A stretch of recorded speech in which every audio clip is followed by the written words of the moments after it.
Straight ahead, river levels are receding in some areas, but parts of Interstate 29 in western Iowa are still underwater. We'll have an update. Also, authorities released the identity of a man whose body was recovered after an accident in a grain elevator near Fremont, Nebraska. And a new surgical facility, which plans to accept patients next month, holds its grand opening this week. News 4 Live at 5 starts now. From KTIV, Siouxland's news channel, this is News 4 Live at 5.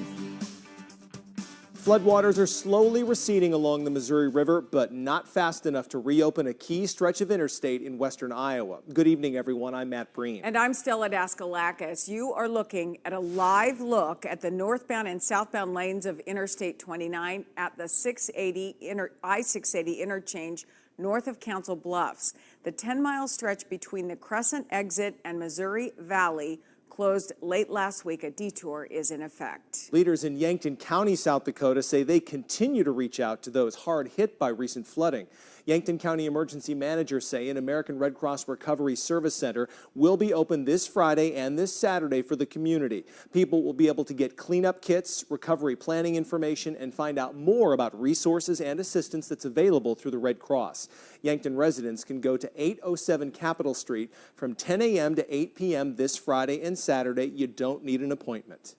Union County emergency managers say water levels slowly are receding on the Big Sioux and Missouri rivers. The current releases from Gavins Point Dam remain at 80,000 cubic feet per second, but emergency managers say the levee system and temporary protection barriers along the rivers have been strengthened to keep water in the rivers. Union County leaders continue to encourage people to be aware of the possible conditions changing without notice, so they should have emergency plans in place. The sanitary sewer system will be shut down if the river breaches the protection in residential areas to preserve the infrastructure.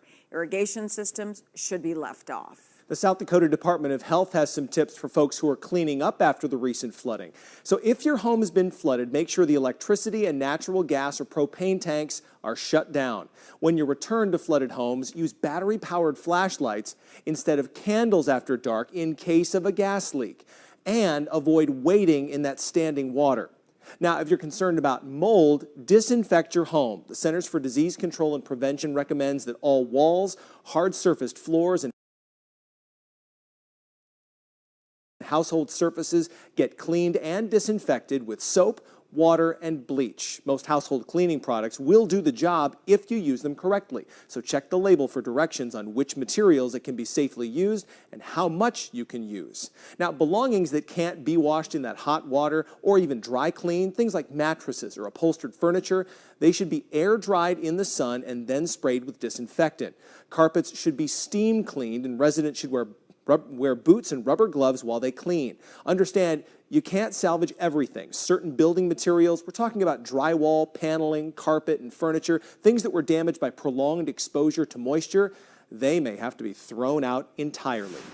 Through the eye of the Prospect Hill Skycam today, a beautiful first day of fall, but changes are on the way.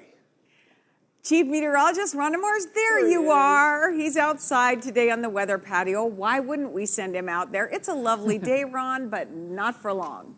Yeah, as I tweeted out earlier today, I said, boy, if fall is like this, give me more of it, because it has been gorgeous. From a cool morning start in the upper 40s and lower 50s across the region to a warm afternoon and bright blue skies all across the region. In fact, let's take a look at how things look outside, not just here in Sioux City, but over in places like Niobrara, Nebraska. There is our Niobrara State Parks cam.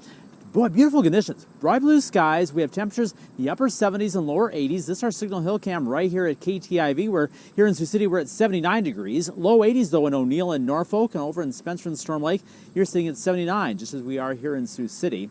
The humidity has come up some as the day has gone along. Our dew point here in Sioux City now up to 61. So a hint of humidity in the air. And that means tonight is not going to be as cool as what we saw last night. A lot of our lows by tomorrow morning closer to the 60 degree